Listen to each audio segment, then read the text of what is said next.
Európában egy vadállat, amit mindenki ismer. De ha jobban belegondolunk, kiderül, alig tudunk róla valamit. A vadmacska, vagy régies nevén az erdei macska, az öreg kontinens egyik legkevésbé ismert és legjobban veszélyeztetett ragadozója.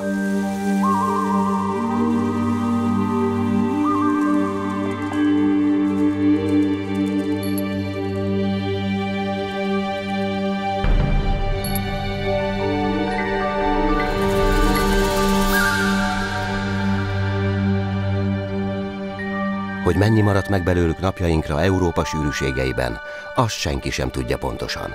Egy biztos, nincsenek többen néhány ezernél.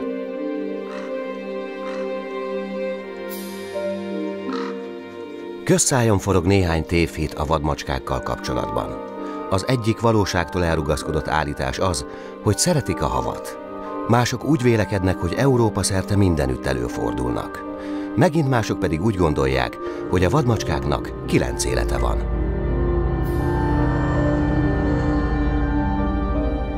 Ez a film azért készült, hogy eloszlassa ezeket a tévhiteket.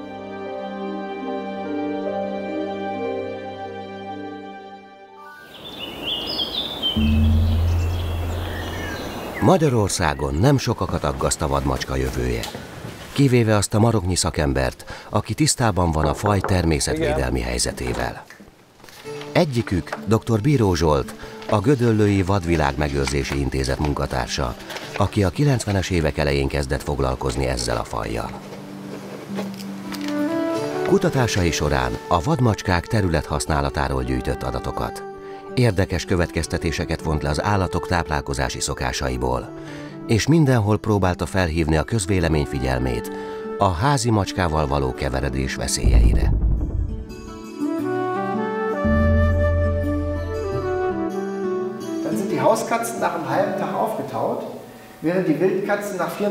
Németországban a vadmacska védelemnek több évtizedes hagyományai vannak. Dr. Matthias Hermann, a faj egyik elismert német kutatója igyekszik minél több embert bevonni a fajmegőrzési munkába. Az önkénteseknek mindenek előtt azt kell elmagyarázni, hogy miként lehet a vadmacskákat és a házi macskát megkülönböztetni egymástól. A szőrzet sűrűsége és mintázata az egyik fő árulkodójegy, de számottevő különbség van a két macskaféle agytérfogatában is.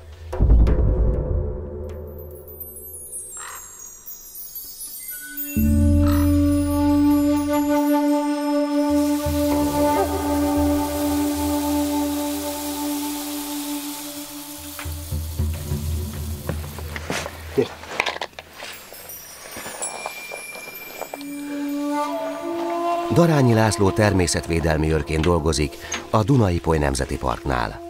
Kollégáival együtt körülbelül 30 000 hektárnyi erdőséget felügyel, így nem csoda, hogy folyamatosan úton van.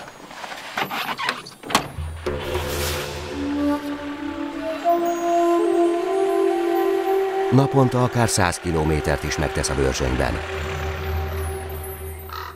Most, hogy leesett a hó, az ellenőrző körút során alkalom nyílik egy kis nyomkeresésre is.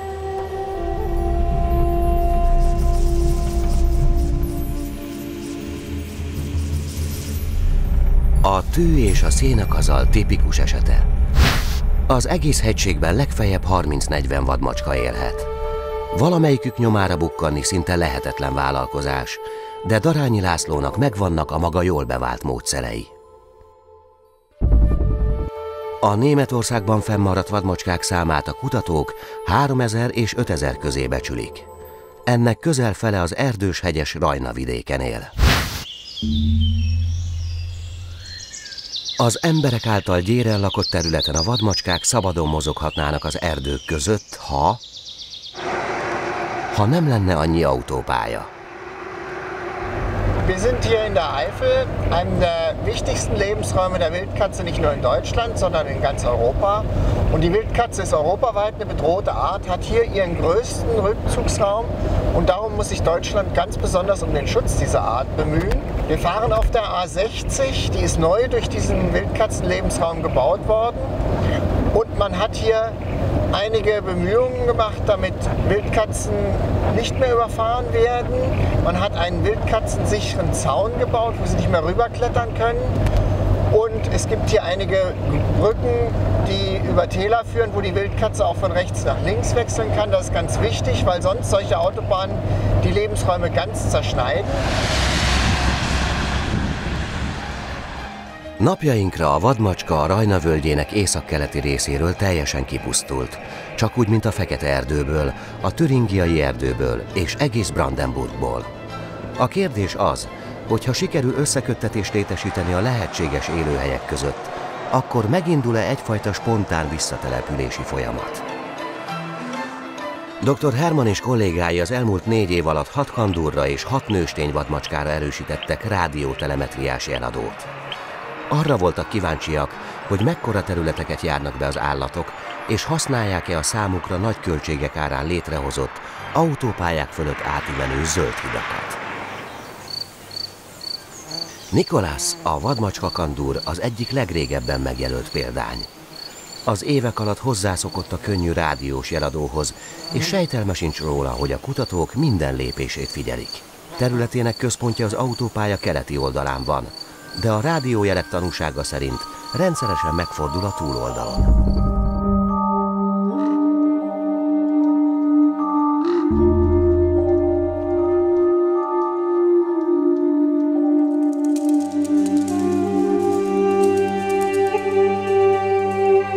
A vadmacska bundájában négyzetcentiméterenként akár 10-szer többször szál is lehet, mint egy házi macska esetében. Jól jön az ilyen tömött bunda a Börzsöny magaslatain, ahol hidegebb teleken hónapokon keresztül tartja magát a hótakaró.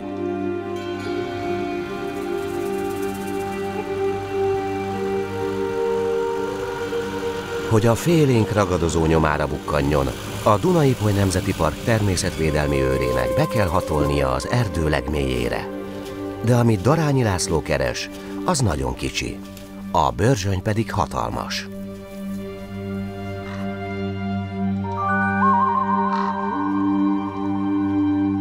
Egy vadmacska kandúr mozgáskörzetének nagysága meghaladhatja az 500 hektárt. Télen az állat hosszú táplálékszerző körutakat jár be. Ennek ellenére nem könnyű a nyomára akadni. Akár egy hét is eltelhet, mire egy vadmacska újból megfordul ugyanazon a helyen. A vadmacska nyomát a szakavatott szem könnyen meg tudja különböztetni más állatokétól. A keresett lábnyom kerek, sorban pettyegetett, a széle pedig pamacsos. Pont ilyen. A nyomok frissek, az állat nemrég járt erre. A gerincen ment végig, ahonnan jól beláthatta mindkét hegyoldalt. Ugyanezt csinálja a természetvédelmi őr is. Amint egy alkalmasnak tűnő helyet talál, működésbe hozza a magával hozott szerkezetet. Ez itt egy önműködő kameracsapda. A mozgásra aktiválódó készülék éjjel is tud felvételeket készíteni. Valószínűleg napokba telik majd, mire a vadmacska újra erre vetődik. De ha így lesz, a kamera automatikusan beindul és rögzíti a történteket. Már ha az akkumulátorok a nagy hidegben nem mondják fel idő előtt a szolgálatot.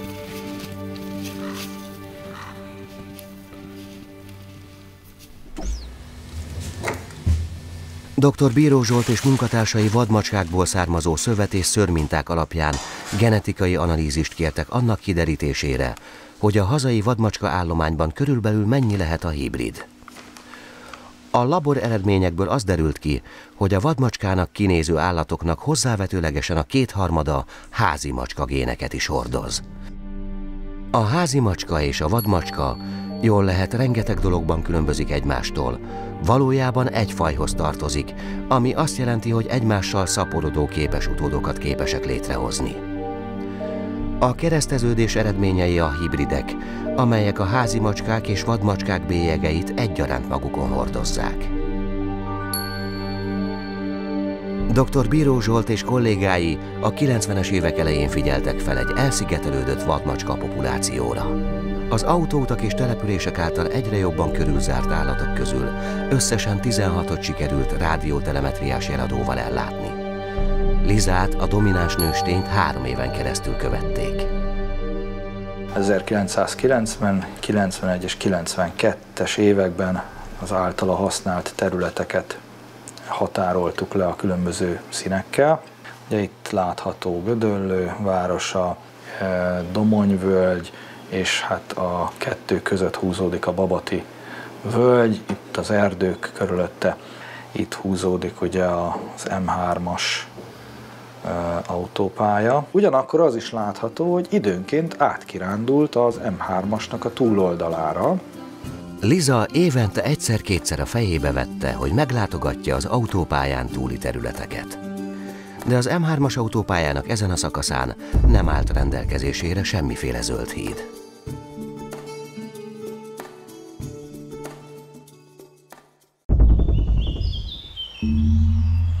Németország Rajna-vidéki tartományának vadmacskáit egy új fejlesztéssel próbálják távol tartani az úttesttől. Die normalen Zäune einer Autobahn können nicht verhindern, dass Wildkatzen auf die Straße kommen und überfahren werden. Aber dieser Zaun ist wirklich wildkatzensicher. Er wurde vom Landesbetrieb Mobilität in Rheinland-Pfalz entwickelt und hat einen Überkletterschutz, der 50 cm überhängt, sodass keine Katze drüber kann. Ist ein dichtes Geflecht und einen Untergrabungsschutz, sodass Dachse keine Löcher drunter graben können und die Wildkatzen dann ihnen folgend auf der Straße überfahren werden. Das ist eine Anlage, die wirklich funktioniert.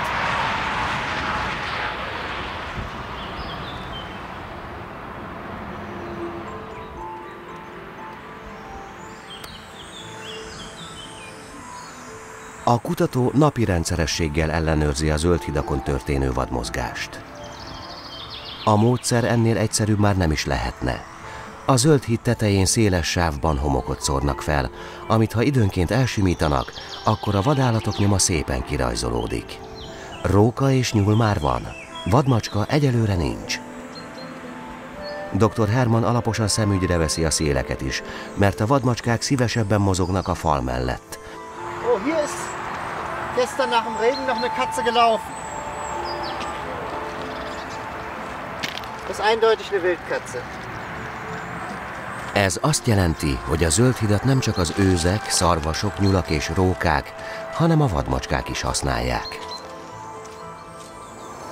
A rádiójelek arról árulkodnak, hogy Nikolász ment át az autópálya másik oldalára. A tapasztalt kandúr magabiztosan használja a zöld hidat, és most már jó ideje egy helyben van.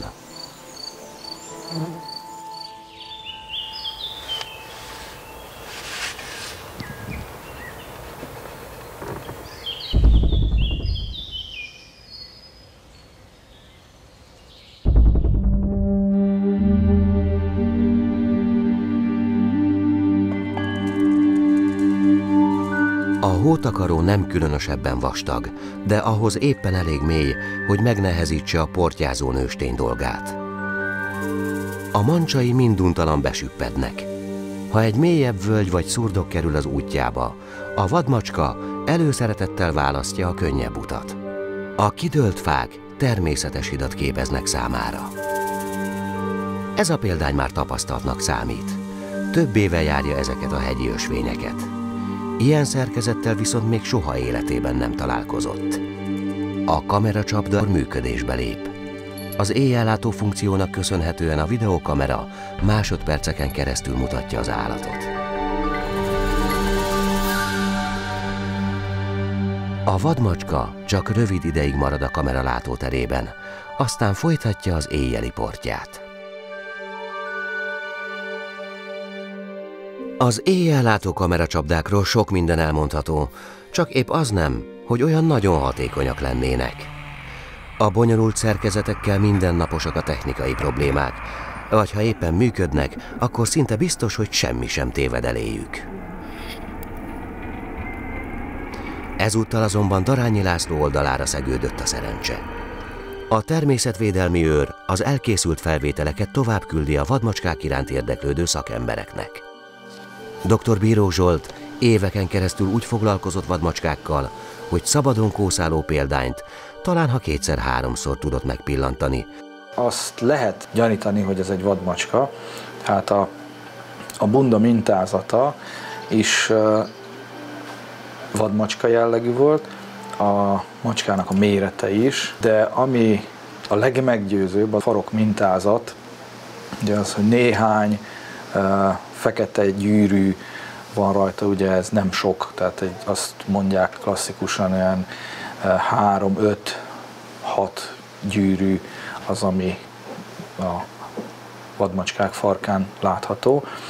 Fekete a farok vége, és nem vékonyodik el a farok, hanem végig vaskos, mondhatni a végén ilyen bunkószerűen elvégződik, nem vékonyodik el, mint a házi macskáknak a farka. Ez tipikusan vadmacska jelleg. Most elugrott és elmenekült.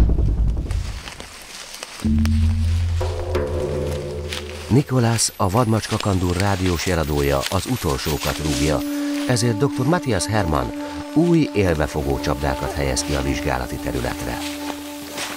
Ha húst vagy más táplálékot helyeznének a csapdába, azok egymás után fognák a rókákat és nyesteket. Hogy ezt elkerüljék, dr. Hermann macskagyökérrel teli vászonzacskókat tesz ki csali gyanánt. A gyógynövény által kibocsátott intenzív szag mágnesként vonzza a macskaféléket. A több ezer hektáros vizsgálati területen 15-20 élvefogó csapdát helyeznek ki. Hogy megkönnyítsék a csapdák ellenőrzését, a ládákra nyitásérzékelő rádiós jeladókat szerelnek fel. Minden egyes láda más és más frekvencián ad. Üres csapdaállásnál a jelek hosszú időközönként követik egymást. Ha viszont az ajtó lecsapódik, a kattogás egyszeriben felgyorsul. Egészen addig, amíg az ajtót újra ki nem nyitják. Így nagy távolságból is meg lehet állapítani, hogy fogott-e valamit a csapda. Okay. Next. A Babati erdőben ma már a kutatók semigen találkoznak vadmacskával. Az elmúlt 20 évben a terület körbeépült, és minden irányból autóutak határolják.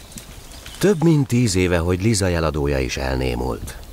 Ha a domináns nőstényre rájött a mehetnék, egy autópálya sem tarthatta fel. Ott lehet látni az M3-as autópályának a vonalát, ami ugye itt a terület szélén húzódik végig, ugye aztán folytatódik Gödöllő irányába. Túloldalon lehet látni azokat az erdős dombokat, ahova életében többször tapasztaltuk azt, hogy átjárt. De hát ahhoz, hogy oda átmehessen, ugye a 30-as utat, illetve az M3-as autópályát át kellett kereszteznie. És hát sajnos a végén ugye Lizát ott is találtuk meg az M3-as autópályán elütve, és így ért véget ennek a vadmacskánknak az élete.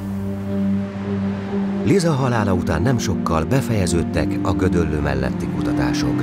A genetikailag tiszta vadmacskák pedig egyszer és mindenkorra eltűntek erről a környékről.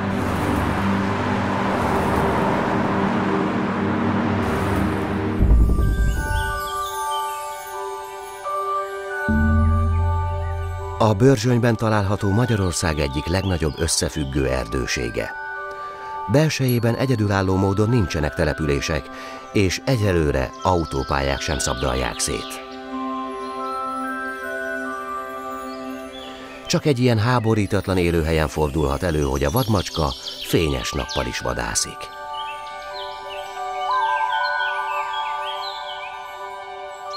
Az állat nemrégiben vetette le téli bundáját.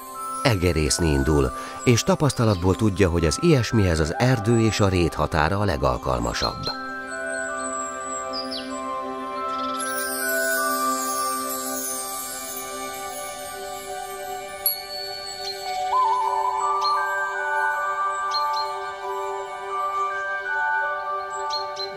Darányi László is portyázik. A téli nyomkövető túrákon feltérképezte azokat a helyeket, ahol a vadmacskák hosszabb-rövidebb ideig meg szoktak pihenni. A kedvenc helyek között faodúk, sziklaüregek egyaránt megtalálhatók. Lombfakadás után a természetvédelmi őr újból beveti a kameracsapdát. Abban reménykedik, hogy ismét mellé szegüldik a szerencse, és újabb felvételek készülhetnek a börzsönyi vadmacskákról.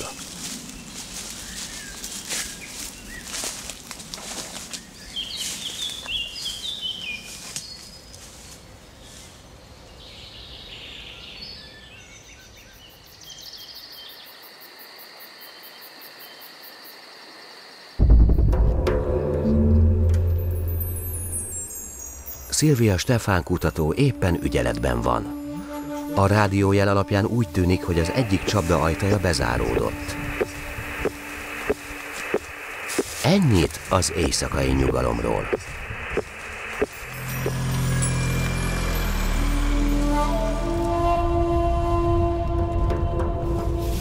A csapdát az úttól nem messze helyezték el.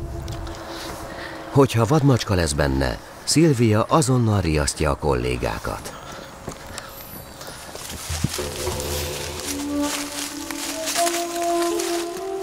Az élvefogó csapda egy jól megtermett kandúrt ejtett fogságba. Az első feladat mozgásképtelenné tenni az állatot, különben megtámad mindenkit, aki a közelébe merészkedik. Néhány perc, és az altatószer kifejti hatását. Gyorsan felveszik az állat adatait, aztán felerősítik a rádiós jeladót. Miután végeztek, a vadmacska megkapja az altató ellenszerét. Ha a jeladó jól működik, éveken keresztül szolgáltatja majd az adatokat a kutatók számára.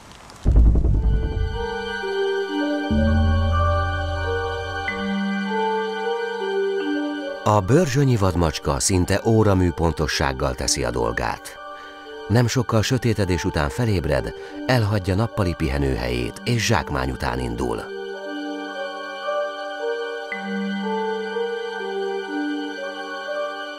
A nyári meleg miatt azonban a kamera nem érzékeli a vadmacska testéből áradó hőt, és futni hagyja az állatot. Az éjszaka azonban nem ért véget. A természet pedig rengeteg meglepetést tartogat. Ez esetben főként Darányi László számára. A Duna-Ipoly Nemzeti Park természetvédelmi őre álmában sem gondolta volna, hogy egyszer sikerül egy olyan még a vadmacskánál is ritkább és félénkebb ragadozót lencse végre kapni, mint amilyen a hiúz. Ez a rejtett életű nagymacska a lehető legnagyobb lelki nyugalommal veszi szemügyre a kamerát, egy darabig még időzik, aztán továbbáll. Magyarországon évtizedek óta nem láttak hiúzt. Arra pedig, hogy valaki le is filmez egy vadon élő példányt, még sosem volt példa.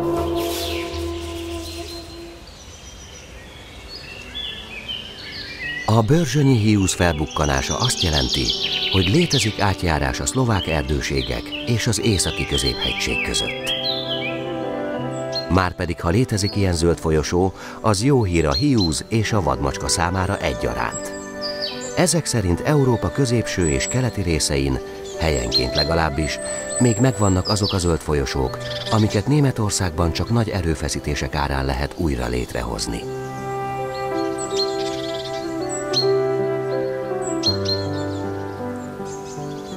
Darányi László nagyobb lendülettel veti magát a nyomkeresésbe, mint valaha. Kameracsapdáival újabb felvételeket készít a vadmacskákról, és biztos távolból követi közeli rokonaik a hiúzok nyomát.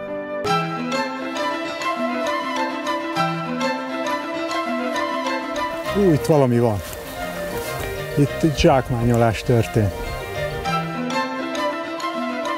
Folytatódik a kutatás az európai erdőségek titokzatos macskaféléi után.